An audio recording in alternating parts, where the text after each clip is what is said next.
그래서 이 처지인식이 우리 나라에 우리 개인과 우리 가운데 있어야 된다는 거예요. 지금 우리나라가 어떤 상태에 와 있는가, 우리 개인과 가정과 교회가 어떤 상태에 와 있는가를 우리가 하나님의 관점에서 처지를 인식하고 우리가 회개하는 자리로 가야 된다는 겁니다.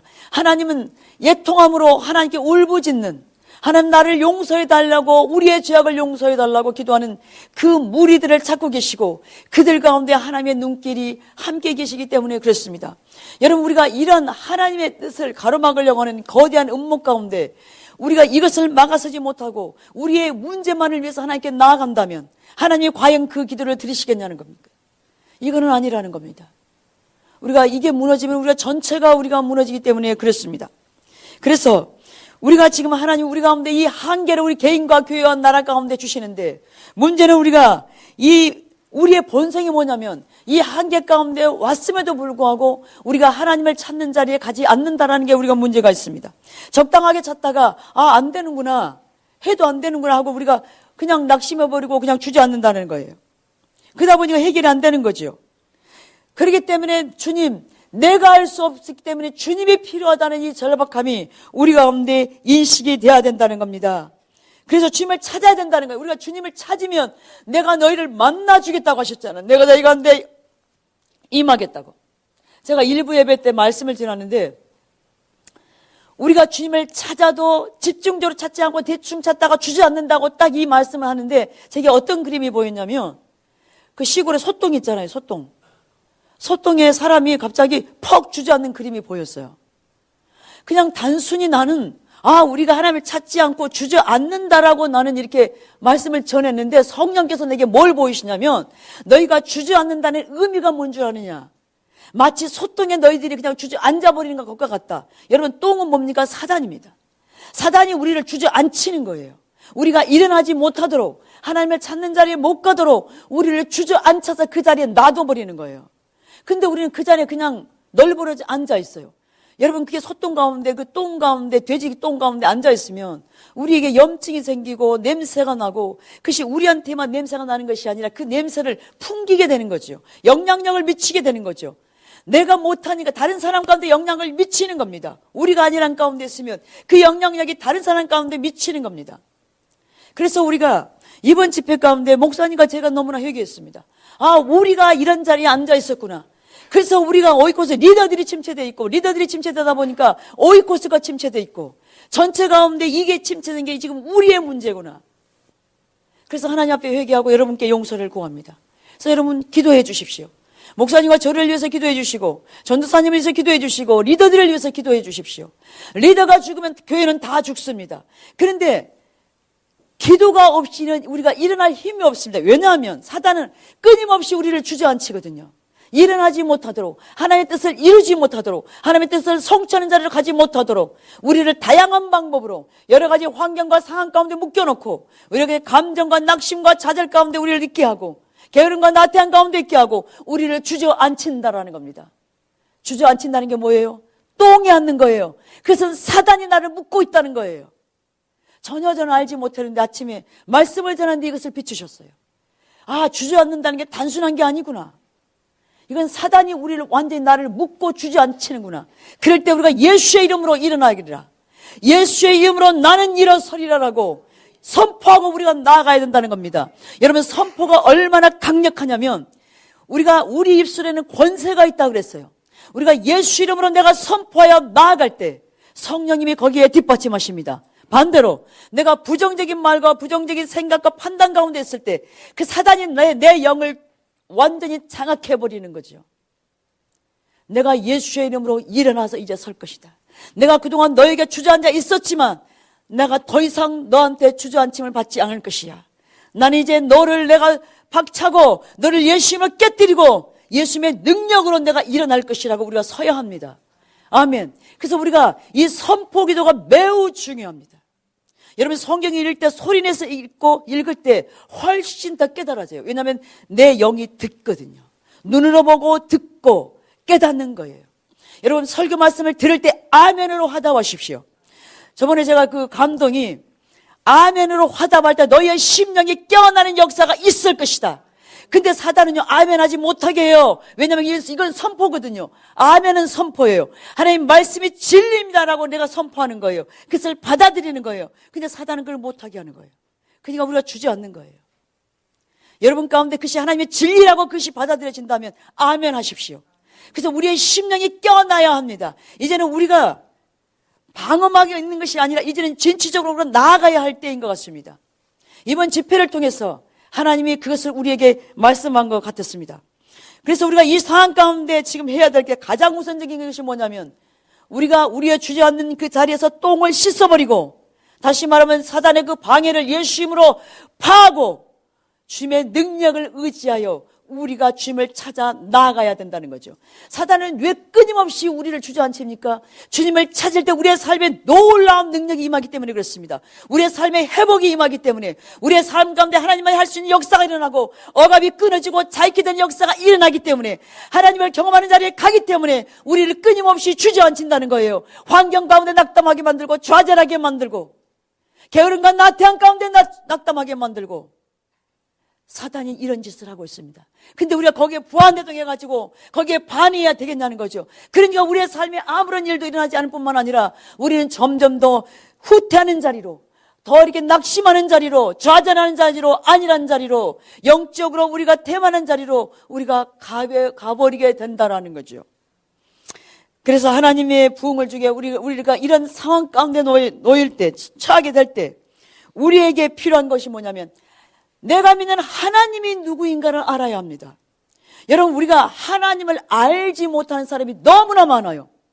교회를 다니는데 직분을 가졌는데도 불구하고 하나님을 모른다니까요. 제가 여러분께 하나님이 누구입니까? 라고 물으면 여러분 뭐라고 말씀하겠습니까? 하나님을 아십니까? 라고 하면 뭐라고 얘기하겠습니까? 여러분 보세요. 하나님은 내가 경험하지 않고는 모릅니다. 성경에 하나님은 이런 분이라고 적혀 있다고 해서 하나님은 그건 아는 것이 아니라 그랬죠. 그는 귀신도 그 하나님에 대한 지식은 알고 있다고 그랬습니다. 이방 사람도 하나님에 대한 것은 대충은 알 수도 있지요. 들은 풍월이 있어서. 그러나 우리가 말하는 하나님을 안다라는 것은 부부가 서로가 아는 것처럼 하나님을 우리가 그렇게 알아야 되는데 내 신앙의 연조가 깊다고 해서 하나님을 아는 게 아니라는 겁니다. 여러분, 하나님을 알려면 우리가 예배부터 제대로 드려줘야 돼요. 여러분, 오늘 지금 찬양과 경배를 드릴 때 여러분이 임재를 경험하지 못했다면 여러분은 오늘 예배 드리는 게 아닙니다. 여러분, 마당만 밟고 가는 예배가 뭔지 아십니까? 이사야의 1장 10절에서 15절에 너희는 마당만 밟고 갔다고. 너희들의 많은 기도와 예배가 있었지만 나는 받지 않았다. 그게 뭡니까, 여러분? 찬양을 하는데 입술만 그 가사만 노래만 부르고 있는 거예요. 생각은 딴 생각이. 제가 여기 앉아가지고 찬양을 드리는데 순간 여러분 생각이 방해가 들어온 거 아세요? 내가 지금 하나님께 집중을 찬양하고 드리는데 순간 생각이 확 들어와요. 찬양에 집중하지 못하도록. 내가 그 순간 찬양을 멈추고 예수 이름으로 명하니 떠나갈지어다. 내가 다시 내 생각을 집중시켰어요. 그럴 때 하나님의 임재가 쫙 내게 임하는 거예요. 여러분, 어떤 사람은 똑같이 예배드리는데 어떤 사람은 임재 가운데 있는 반면에 어떤 사람은 아무것도 없다 그냥 집에 가요. 또 입술뿐인 예배가 있습니다. 그거는 뭐냐면 찬양할 때 주님 사랑한다고 하면 사랑한다고 해요. 근데 정작 그 가사대로 우리가 살려고 하지 않는다면, 순종안에 가지 않는다면 그건 입술뿐인 예배라는 거예요. 그래서 하나님이 이스라엘 백성들 가운데 그 수많은 예배, 이사야, 호세야, 예레미야, 말라기 시대 그 많은 예배에 하나님이 신물이 났다고. 누가 더 이상 그런 예배를 드리지 못하도록 성전문을 닫아 걸어볼 자가 없느냐고. 하나님이 오죽하면 그랬겠냐는 거예요. 여러분, 교회 와서 예배 드린다고 우리가 회복됩니까? 하나님을 만나야 합니다. 하나님을 만나지 못한 그 예배는 하나님을 분노케 하는 것입니다. 여러분, 그걸 기억하셔야 합니다. 오늘 내가 드리는 예배가 나는 주일이라고 해서 예배를 드리고 있는데 혹시 하나님이 나를 보고 분노하신 건 아닌가? 우리가 돌아보셔야 된다는 겁니다. 왜 하나님이 예배를, 제사를 이스라엘 백성이 드리라 그래놓고 제사를 드리지 말라고 했을까를 생각해 보셔야 합니다. 오직 그 예배가 마음이 없는 예배였으면, 오직 그랬으면 하나님이 그것을 안 받겠다고 그랬을까요? 오늘 보면 하나님의 분노가 활활 타올랐다 그랬어요. 그런 예배를 보고. 여러분, 단순히 주일인가 습관처럼 교회에 오지 마십시오. 여러분, 하나님을 만난다는 것은요, 내가 설교 말씀 가운데 내가 깨닫는 걸 말하는 겁니다. 여러분, 이것이 하나님을 만나는 겁니다. 성령의 조명으로 나에게 지금 말씀이 깨달아졌어요. 나에게 주신 음성으로 그것이 들려졌어요. 그것이 바로 하나님을 만나는 거예요. 근데 설교 가운데 여러분이 들으면서도 그게 없다. 그럼 여러분 심각하게 고민하셔야 합니다. 내가 지금 뭔 정신으로 앉아 있는 건가? 하나님이 과연 내 예배를 받으실 건가? 아니면 하나님 내 예배를 통해서 분나고 계신 건 아닌가? 그런 가운데 있으면 억압이 점점 깊어지는 거예요. 하나님의 은혜가 끊어지기 시작합니다. 교회 와서 예배 드리는 걸로 퉁치지 마세요. 내가 진정한 예배자가 아니라면 하나님의 은혜가 점진적으로 우리의 삶 가운데서 끊어지기 시작할 겁니다. 우리의 영은 점점 죽어가기 시작할 겁니다. 단 한 번의 예배라도 내가 일생의 내 인생의 마지막 예배라는 이 자세가 없으면 우리는 여전히 교회만 왔다 갔다. 제가 저번에 그 텔레비전 뭘 보니까 사람들이 이렇게 숫자가 이렇게 금방 왔다 갔다 이 그림으로 이렇게 보이더라고요. 마치 그래요. 교회만 왔다 갔다 하는 거. 이게 무슨 의미가 있겠냐는 거예요. 말씀을, 여러분, 모든 하나님의 말씀은, 성경 66권의 말씀은, 설교의 말씀은 저와 여러분에게 주시는 말씀입니다. 설교를 전한 저에게 먼저 주시는 말씀이고 듣는 여러분 가운데 하나님이 지금 말씀하고 있다는 겁니다. 거기에 우리가 아멘으로 반응하고 하나님의 뜻 가운데 우리가 서야 우리의 삶을 통해서 주의 뜻이 이루어지는 거죠. 여러분, 하나님과 동행이라는 것은요, 다른 게 아닙니다. 이 말씀을 내가 받고 깨달은 것에 내가 반응하여 나아가는 것이 하나님과 동행입니다. 이번 전체 우리 집회의 주제가 동행이었죠. 근데 이 동행이란, 동행의 삶을 살려면 우리가 하나님과 친밀한 관계 안에 있지 않으면 하나님의 의중을 모르니까, 내가 뭘 해야 될지를 모르고 내 영적인 상태가 어떤지를 모르니까 뭘 해야 될지를 모른다는 거예요. 그러니까 방향이 없어요. 방향이. 그러니까 여전히 왔다 갔다 교회만 왔다가 뭐 간다가 오늘 주일 성수했다. 우리는 주일 성수했다고 말할지 모르지만 하나님, 나는 너 예배 받지 않았어. 그런다면 그 예배가 무슨 의미가 있겠냐는 거예요. 그래서 제가 오래전에 기도할 때 주신 감동이, 많은 사람들이 예배드리다 그 영이 죽어가고 있다고. 여러분, 이 말씀 들어보셨습니까? 여러분, 예배드리다가 영이 죽어간다는 거 생각해 보셨어요? 내가 나의 모든 초점이 하나님께 있지 않으면 사단은요, 우리가 예배드릴 때 총출동해서 방해합니다. 우리 눈에 보이지 않지요? 생각으로, 내가 지금 여러분 이 순간에도 여러분이 말씀을 듣는데 다른 생각이 들어올 수도 있어요. 집중하지 못하도록, 졸음이 오도록, 딴 생각이 나도록. 집중적으로 우리 생각으로, 졸음으로 여러 가지로 방해한다고요. 어제 제가 설교를 준비하는데 하나님 무슨 감동을 주시냐면, 오늘 너희 예배 가운데 말씀을 듣지 못하도록 방해하는, 교회에 못 오도록 방해하는 방해가 있다고. 사단이 방해할 거라고. 근데 한 분이 아침에 문자가 왔어요. 오늘 아파서 교회에 못 온다고. 그래서 내가 그분한테 문자를 보냈어요. 어제 감동이, 하나님이 오늘 교회에 못 가도록 방해한다고 하는 감동이 있었는데, 웬만하시면 정 힘드시면 유아실에서 예배드리면 안 되겠습니까? 그랬습니다. 근데 제가 아직 그 후에 문자를 확인 안 했는데, 어제 박 권사님한테 제가 이렇게 문안 인사를 드렸어요. 근데 조금 나아지셨다. 그런데 차 타고 오니까 힘드신데, 근데 병원에서는 안 보내준대요. 근데 제가 어제 그 말씀에 감동이 있어서, 권사님, 그러면 저는 옛날에 병원에 입원했을 때 보내줬는데 다시 한번 말씀을 드려보라고. 근데 오늘 권사님이 힘든 몸을 이끌고 오셨어요. 순종하셨어요. 정말 귀하십니다. 여러분, 어떤 상황 가운데 우리는 이 사람이 믿음이 있는지 없는지를 알 수 있습니다. 제가 너무 감사해서 아침에 기도했습니다. 하나님, 우리 권사님이 힘든 몸을 이끌고 순종하여 왔습니다. 하나님 치유의 능력으로 임하십시오. 하나님이 하십시오. 하나님이 하십시오. 눈물의 기도가 나왔어요. 아, 하나님을 중심에 사랑하는구나. 하나님을 중심에 갈망하는구나.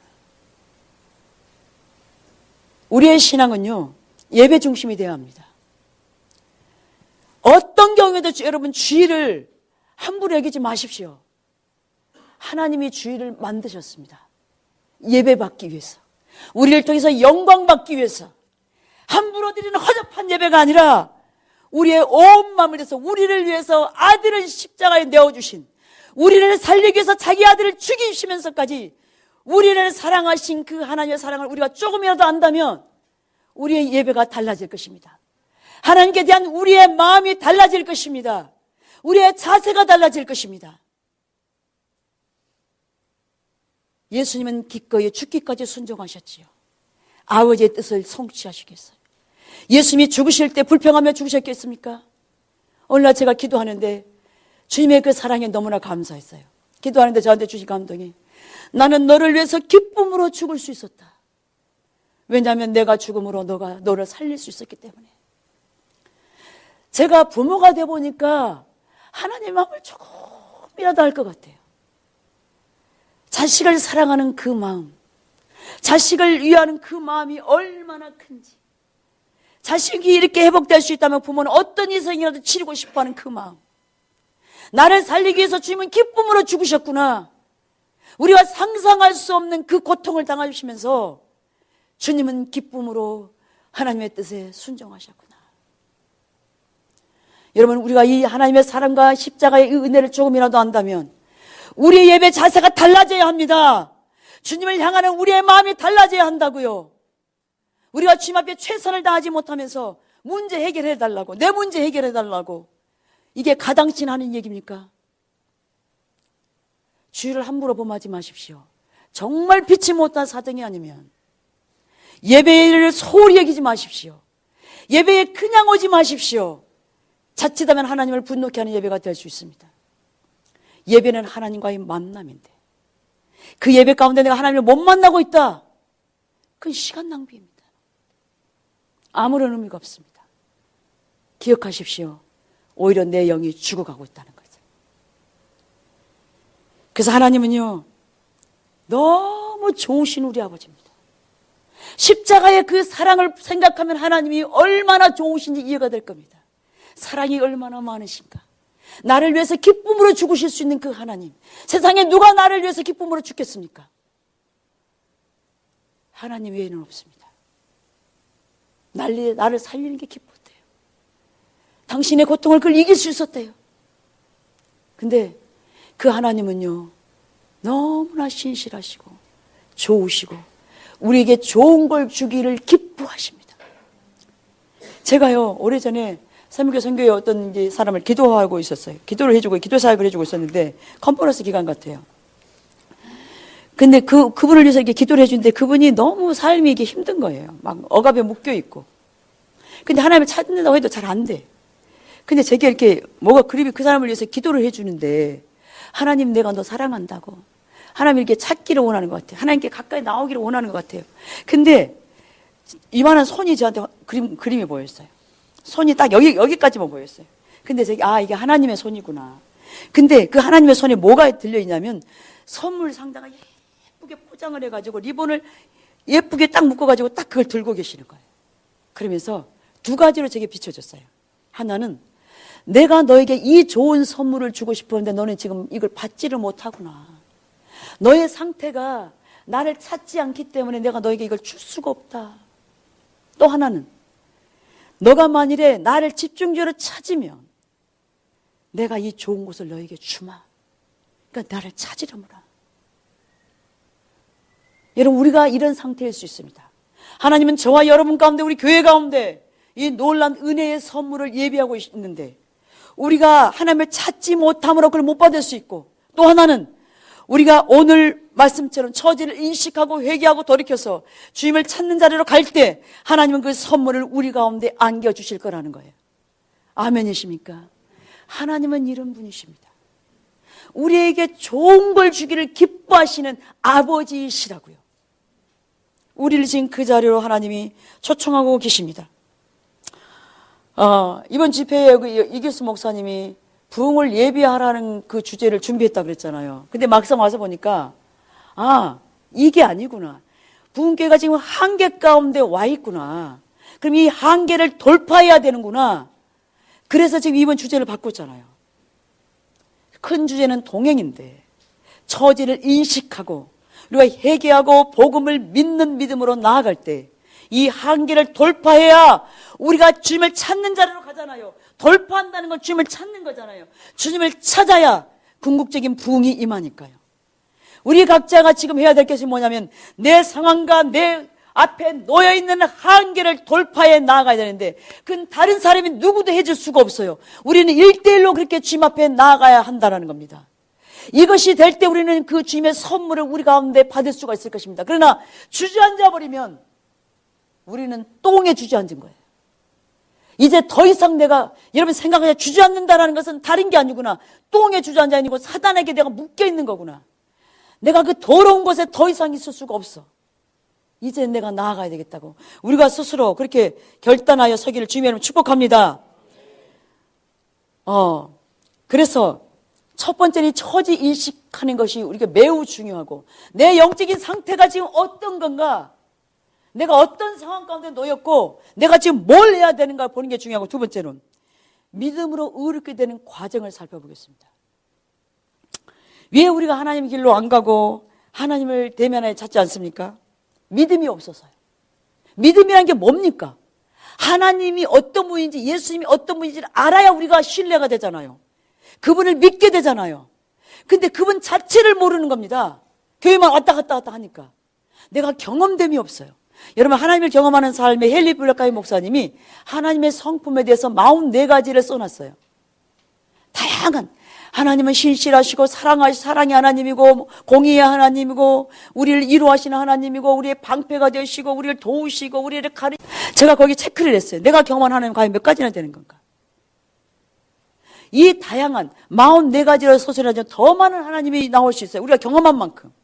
근데 우리가 한계에 부딪혔을 때 이 내가 경험한 하나님이 없으면 우리는 낙심하는 자리에 가서 주저앉아서 일어나지를 못한다는 거예요.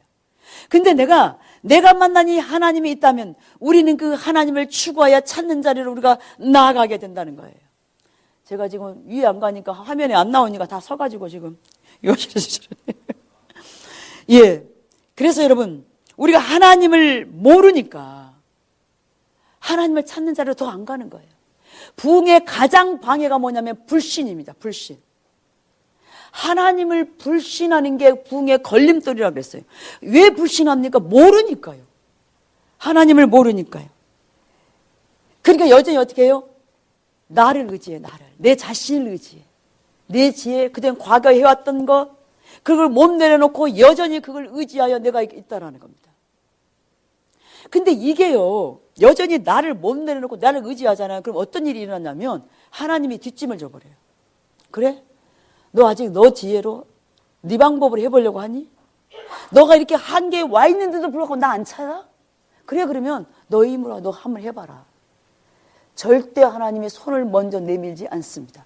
하나님 우리에게 의지를 주셨습니다. 우리 스스로가 하나님을 찾아 나아가야 합니다. 하나님께 손을 내밀어야 한다고요. 주님, 제가 더 이상은 안 되겠습니다. 주님, 저를 도와달라고. 이게 필요합니다. 여러분, 갈라디아서 2장 20절을 우리 같이 한번 읽어보겠습니다. 시작.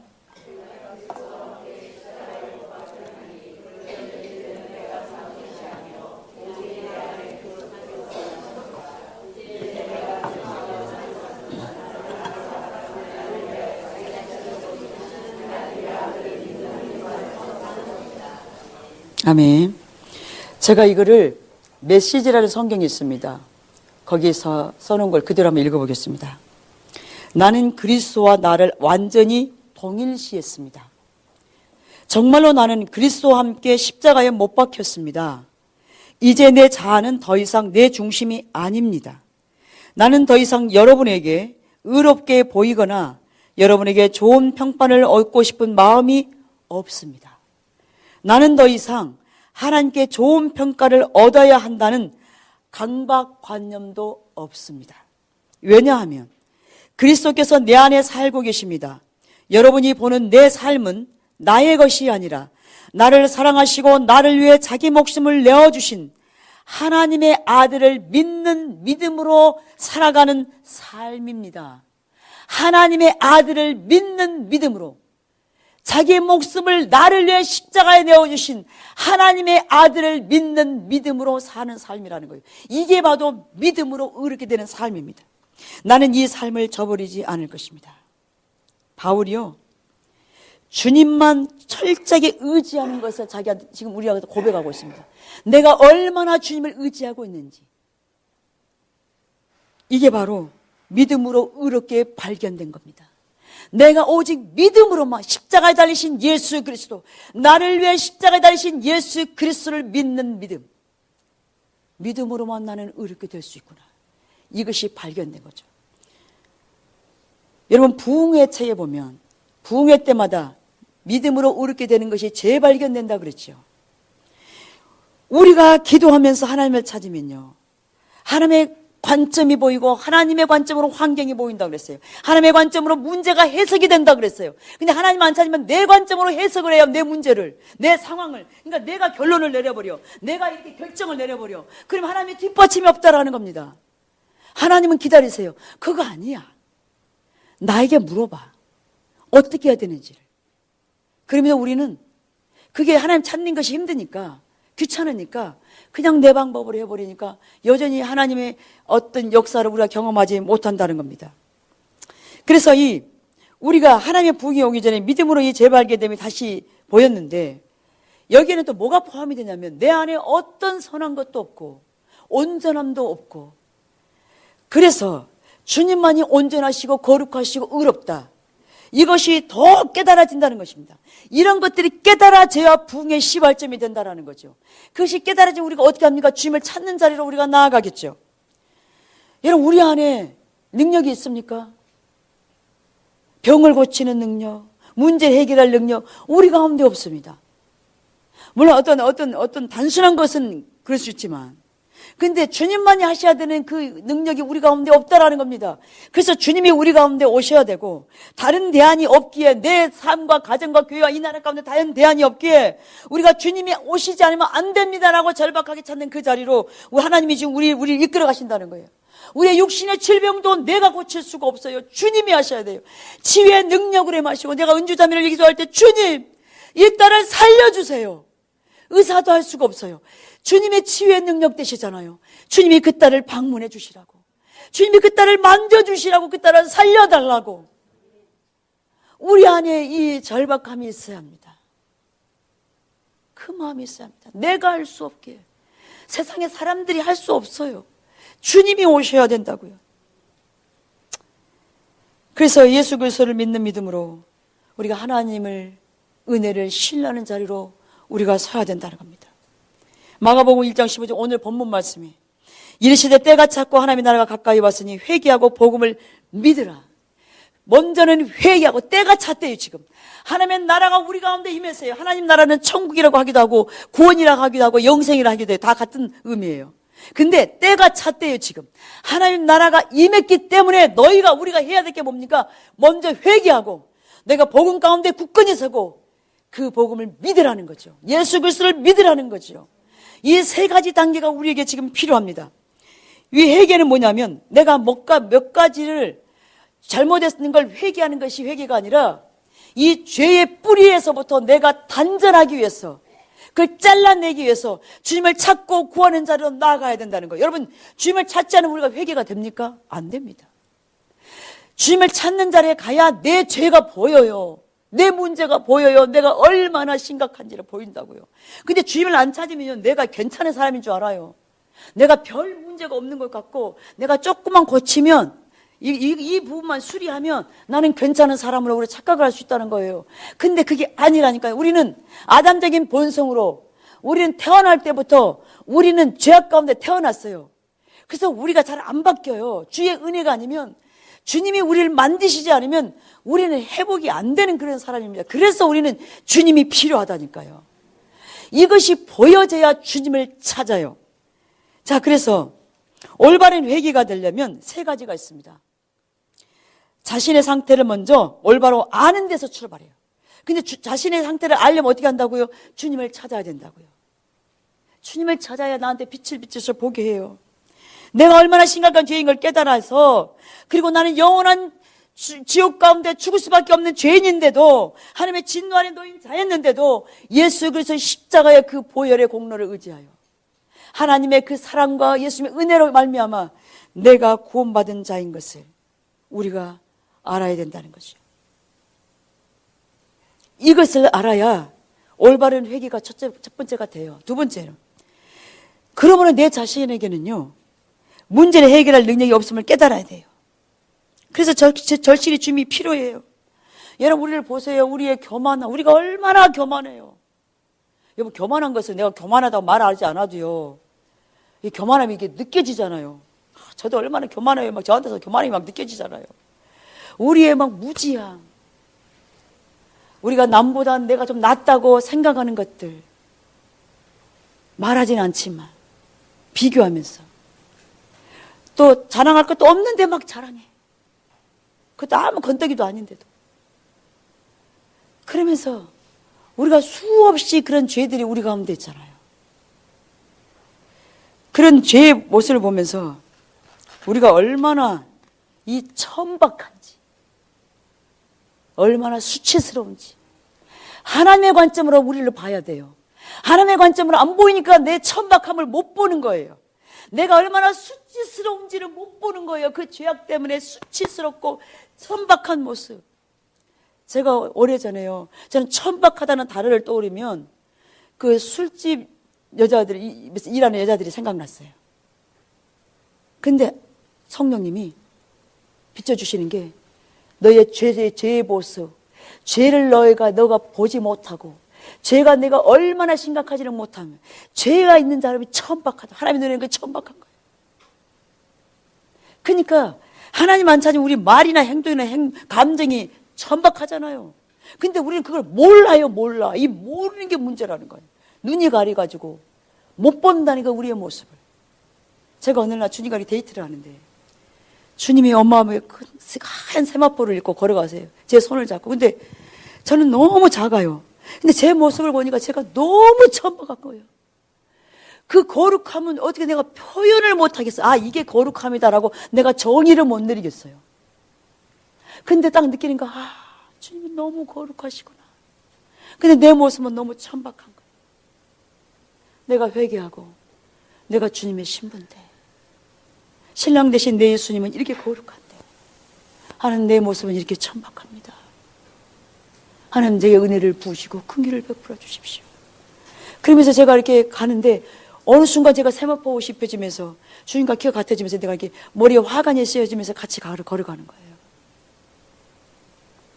제가 어제 말씀을 준비하면서 하나님, 제가 얼마나 큰 죄인인지 깨닫게 해주세요라고 기도했어요.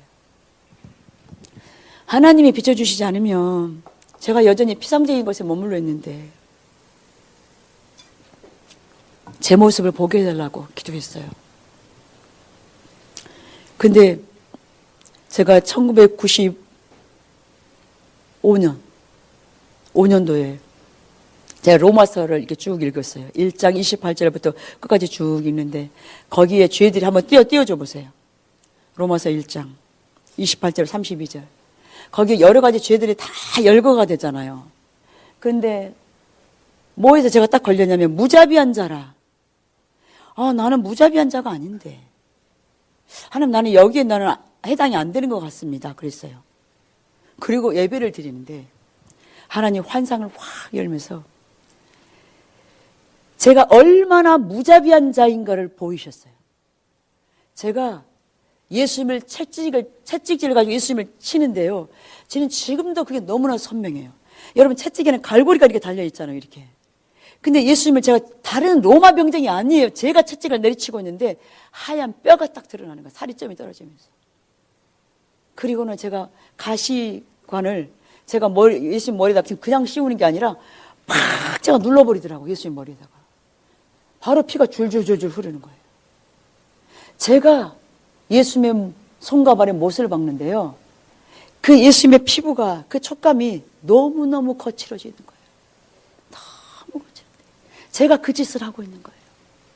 그러면서 주님이 너가 이렇게 무자비하게 나를 죽였다고, 너의 죄가 나를 죽였다. 로마 병정이 나를 죽인 게 아니라 너의 죄가 나를 십자가에서 이렇게 무자비하게 죽였노라고. 여러분, 우리는 그렇게 우리 죄로 인해서 주님을 십자가에서 이렇게 무자비하게 죽인 자들입니다. 그럼에도 불구하고 주님은 우리를 살리셨습니다. 제가 어제 또 이 말씀을 계속 묵상하는데 또 하나 뭐가 걸렸냐면, 어디 갔나? 이게 하나님께서 미워하시는 자에 30절에 나오잖아요. 이게 무슨 말이지? 하나님께서 미워한다고? 그럼 죄를 미워하는 건가? 근데 밑에 그 관주를 보니까 하나님께서가 아니라 하나님을 내가 미워하는 거예요. 근데 하나님, 나는 하나님을 안 미워하잖아요. 내가 하나님을 사랑하려고 하잖아요. 근데 뭘 그때 비추시냐면, 내가 순간순간 나를 찾지 않으면 너는 임재가 거쳐서 너의 말과 행동과 감정과 생각들이 온전하지가 않지 않느냐, 넘어지지 않느냐. 그게 바로 하나님을 미워하는 죄라고. 이 모든 죄에서 내가 해당되지 않는 게 하나도 없는 거예요. 여러분이 해당되지 않는 죄가 있나요? 저처럼 혹시 그렇게 해보세요. 하나님 그럼 다 비추실 거예요. 그래, 네가 그랬어? 너는 이런 자야 라고 비추실 겁니다. 로마서 7장 15절부터 19절에 사도 바울 선생님이 내가 행하는 것을 내가 알지 못하나니 곧 내가 원하는 것을 행하지 아니하고 도리어 미워하는 것을 행함이라. 내 속 곧 내 육신에 선한 것이 거하지 아니하는 줄을 아노니 원하면 내게 있으나 선을 행하는 것은 없노라. 내가 원하는 바 선을 행하지 아니하고 도리어 원하지 아니하는 바 악을 행하는도다. 지금 자기가 지금 결심했어요. 이런 행동을 자기는 안 하겠다고 했어요. 근데 결국 어떻게 해요? 자기가 너무 싫어하는 행동을 결국 하는 거예요. 하나님이 싫어하는 행동을 하고 마는 거예요. 자기는 선을 행하기로 결심했어요. 근데 결국은 악을 저지르고 말아요. 여러분, 우리는 결심하지만 그 결심대로 되지가 않잖아요. 행동으로 이어지지 않잖아요. 이게 우리의 체질입니다. 아담적인 본성으로 태어난 우리의 체질이에요. 그래서 우리는 주님이 필요해요. 내가 아무리 결단한다고 안 된다니까요. 오죽하면서 사도 바울 선생님이 이 성경에 이걸 기록했을까요? 자기는 그렇게 안 하겠다고 했는데 도리어 악을 행하고 있다고. 결심하지만 안 된다고. 그래서 누가 필요해요? 주님이 필요하다고. 주님, 나 오늘 또 이렇게 넘어졌습니다. 내가 결단했는데 또 넘어졌습니다. 안 됩니다. 주님 도와주세요. 여주분 목사님 스타크래프트 그 오락, 나 스타크래프트가 어떤 오락인지 몰라요. 밤을 샜대잖아요. 그 유혹에. 밤을 꼬박 새고. 그러다가 거기에서 더 발전을 해가지고 예안교회 집회 가가지고 강사 목사님이 바둑을 갈아놨다는 거 아니에요. 그래가지고 이기수 목사님도 또한 그 영향력에 빠져가지고 새벽 4시까지 꼴딱 밤을 새고 어느 날 기도하는 중에 자기도 모르게 바둑을 두고 있어가지고 그냥 얘가 하나만 넣으면 아다리 되는데 이랬다 그랬잖아요. 자기도 모르게. 김계현 목사님이라는 분이 계십니다. 왕건이라는 드라마가 있을 때 새벽 기도 가가지고 다시 자기도 모르는 사이에 주님 왕건을 살려주시옵소서. 그래서 왕건이 살아난 거예요. 여러분, 우리가 어떤 것에 집중해 있으면 우리도 모르는 사이에 이게 나오게 돼 있습니다. 근데 그걸 끊어보려고 그렇게 했는데 자기 결단으로 그게 안 됐다라는 거죠. 그래서 그 내가 하려고 하는 그또 노력도 내려놓고 내가 할 수 없습니다, 주님. 내 힘으로 이게 안 됩니다. 주님이 도와주셔야 됩니다. 그래서 나는 주님의 은혜가 필요합니다라고 자기는 예배자로 가면 돼요. 예배하는 자리로 가서 서면 돼요. 하나님, 내가 이것도 내가 할 수 없기 때문에 내 스스로 끊을 수가 없기 때문에 주님이 오셔야 한다고. 내 삶에 주님이 오셔야 한다고. 아멘이십니까? 우리의 힘으로 할 수 없어요. 여러분 이미 포기해야 돼요. 그래서 주님이 필요하다고, 주님이 도우심이 구하다고. 그러면 만약 내가 할 수 없어요, 주님이 알아서 하셔요, 이게 아니에요. 우리는 주님을 찾는 자리로 가야 돼요. 내가 할 수 없기 때문에 주님이 오셔서 나를 통치해 주시고 그 모든 그것으로부터, 유혹으로부터, 죄의 유혹으로부터 자유케 해주세요. 여러분, 텔레비전 보는 거 오락이 잘못된 게 아닙니다. 근데 문제는 이 시간을 빼앗아 가버린 목사님 그 얘기를 설교를 하시더라고요. 텔레비전이 이게 잘못된 건 아닌데 그 많은 시간들을 빼앗아 버린 걸 하나님이 책망하셨대요. 그 시간을 네가 다 낭비하고 있구나. 나를 찾아야 할 그 시간을 네가 다 낭비하고 있구나.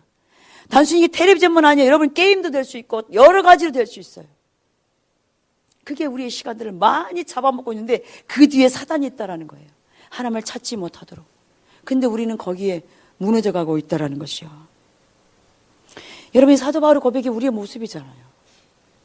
그래서 우리가 세리의 기도가 우리 가운데 정말 필요한 것 같습니다.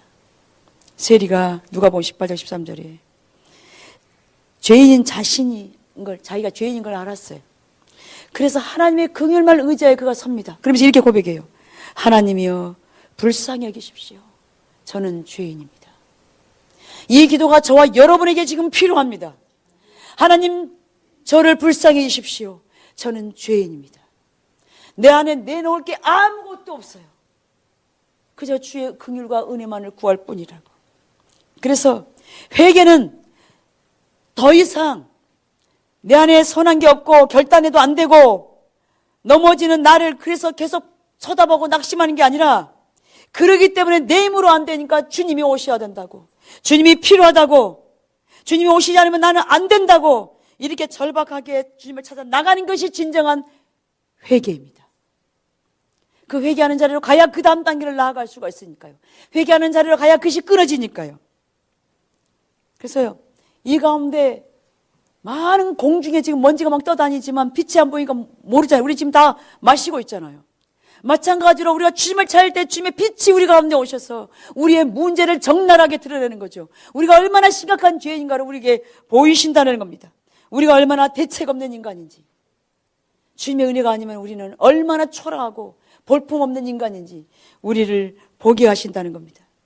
제가 그거를 무자비하다는 걸, 하나님을 미워하다는 걸 깨닫는 것처럼, 그전엔 제가 깨닫지 못하고 나는 무자비한 것도 아니고 내가 하나님을 미워한 줄을 꿈에도 생각하지 못했는데, 성령께서 하나님을 찾을 때 그것을 비춰주신 것처럼 회개는 깨닫는 것입니다. 깨닫는 것입니다. 주님을 찾을 때 하나님 우리 가운데 깨닫게 해주신다는 거죠. 그래서 우리가 이제는 더 이상 우리를 의지하는 걸 이제 내려놔야 합니다. 이 시간 여러분이 말씀을 들으면서 뭔가 여러분한테 비춰주셨습니까? 그러면 그것은 하나님의 은혜입니다. 하나님을 만나는 것입니다. 안 기다려졌다면, 지금 이 말씀을 듣는데도 아무것도 안 기다려진다, 그러면 심각하게 여러분 고민하십시오. 내가 과연 구원받은 사람인가? 진짜 구원받은 사람은 주님을 사랑하게 돼 있어요. 예배에 집중하게 돼 있어요. 하나님이 기뻐하시는 것을 하려고 하는 몸부림이 있어요. 근데요, 구원받지 않은 사람은요, 하나님의 나중에 기쁨 되기 원해요. 이게 공허한 메아리예요. 죄를 지으면요, 그것 때문에 막 괴로워하고 그것 때문에 몸부림쳐요. 그 죄 지은 것 때문에, 하나님의 마음을 아프게 한 것 때문에. 이게 구원받는 사람의 증거예요. 여러분, 예배 시간에 주님을 열망함이 없다면 고민해 보십시오. 내가 교회는 왔지만 진짜 구원받았는지를. 그 다음에 두 번째로 복음입니다. 디모데전서 1장 15절 같이 읽겠습니다. 시작.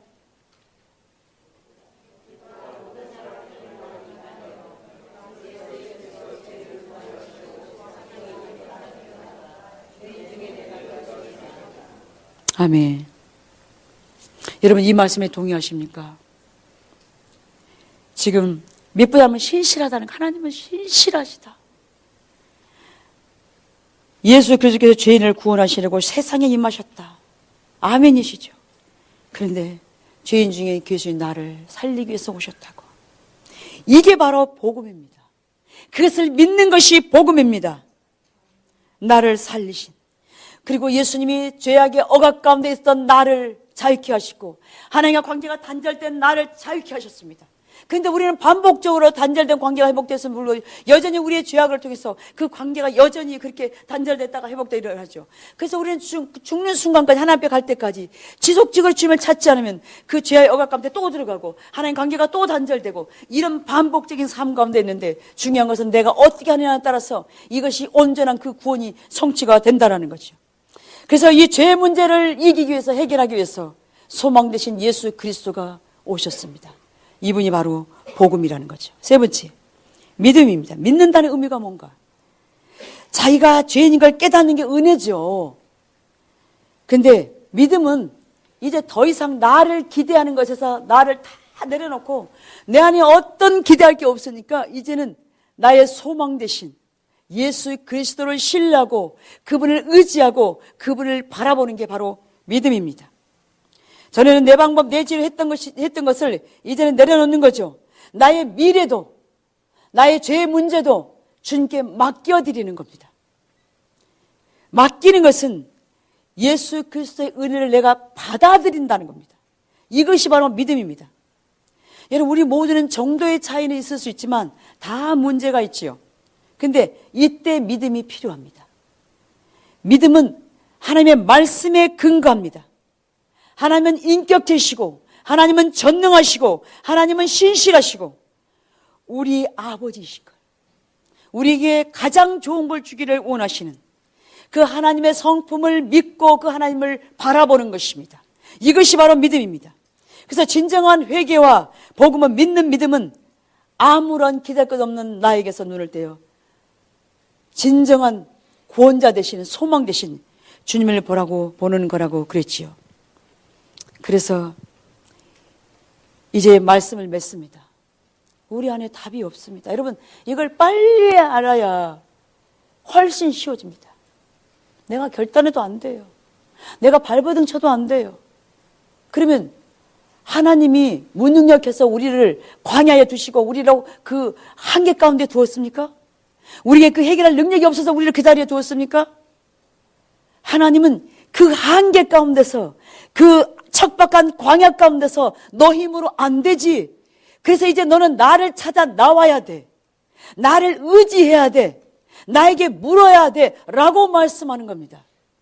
근데 이 자리에서 우리가 일어나지 아니하면, 그 자리를 하나님 우리가 초청하고 있는데 우리가 그 자리에 나가지 못한다면 여전히 그 똥밭에 우리는 주저앉아 있는 겁니다.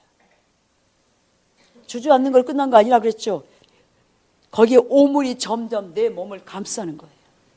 나를 더 억압하는 거예요. 영향력을 주는 거예요. 그래서 저와 여러분 가운데, 우리 교회와 이 나라 가운데 진정한 회복과 부흥이 오려면 이 처지 인식이 돼야 합니다. 내 처지가 인식이 되려면, 내 문제가 뭔지를 알려면 우리가 각자가 주님을 찾는 자리로 가야 그것이 보인다라는 겁니다. 그리고 내 한계 뒤에 주님이 계신다는 걸 기억하십시오. 아까 선물 보따리를 기억하십시오. 주님을 내가 찾기만 하면, 주님을 구하여 나오기만 하면 그것은 내 것입니다. 주님은 항상 그것을 우리에게 준비하고 계시기 때문에 그렇습니다. 그래서 여러분, 우리가 주님을 찾을 때 우리의 막혀있던 이 한계를 뛰어넘는 자리로 적당히가 아니라 이제는 우리가 주님이 아니면 안 됩니다라고. 여러분, 직장 다니시는 분들이 교회 못 나온다면 직장에서 여러분 주님을 찾으십시오. 이건 여러분, 기도는요, 이게 하루아침에 되는 게 습관이 되어야 합니다. 습관이. 우리 목사님과 제가 요즘에 뭐 하는 줄 아십니까? 아침에 일어나면 주님부터 찾습니다. 그것을 하려고 몸부림을 칩니다.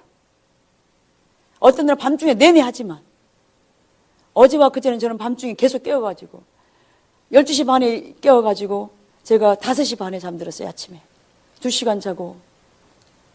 근데 그 시간이 너무 좋은 거예요. 우리가 주님과 교제를 진짜 그걸 알면 주님을 찾을 겁니다. 그리고 이제 여러분, 교회 시간 되시는 분들 나와서 기도하십시오. 여러분이 가장 좋은 시간에 주님을 찾으십시오. 정 교회가 멀다면 여러분이 있는 곳에서 주님을 찾으십시오. 이것이 출발점입니다. 이것이 한계를 극복하는 길입니다.